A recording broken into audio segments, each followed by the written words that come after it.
As a band, we were in the zone, and by the time we got off stage, I'd almost forgotten about Ariel. Almost. She was no longer in the wings, and I scanned the area for her as I accepted a towel from my guitar tech. "Guys, I want to apologize," Lexi said as we went into the small backstage area. "I invited someone to watch from the wings without discussing it with you, but it was so last minute and—" "Ariel Fox." I turned to her curiously. "How do you know her?" "She opened for us when I was on tour with Special K." Lexi had been with a hugely popular pop group before joining us earlier this year. We got to know each other to the extent her prick of a dad would allow it, and honestly, I feel so bad for her I just kind of blurted out the invitation without thinking.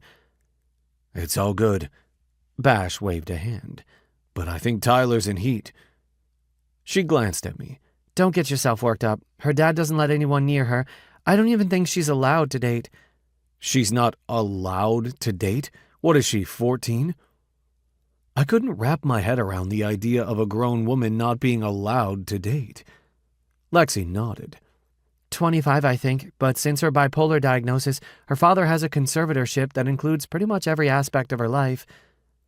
"I didn't even notice her," Stu said, shaking his head. "Didn't she try to kill herself or something?" Lexi shrugged.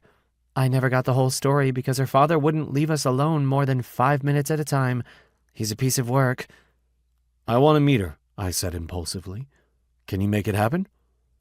Lexi gave me a curious smile. "You sure?" I made a face. "Absolutely.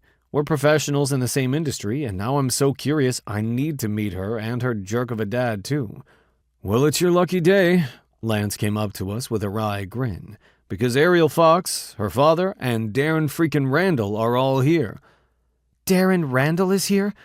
Lexi's eyes widened. "As in the head of Urban Whiplash Records?"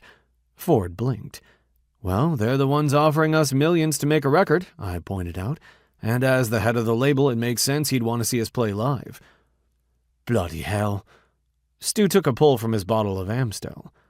Lexi turned to Lance. "Well, bring them in. We can't keep the president of our future record label waiting." Lexi and Ford looked a little nervous. Stu didn't seem to be impacted by much of anything, and Bash merely met my gaze. There was a quiet question lurking in his eyes, and I knew what he was thinking. Now that Pretty Hearts was done, would our old record company support our new project without the star power of Casey Hart? We'd done the final album required by Pretty Heart's contract over the summer, with guest appearances by Stu, Ford, Lexi, as well as our former lead singer, Jason Keller. It was a whole album of well-known cover songs like November Rain and Paradise by the Dashboard Light, and it was doing well.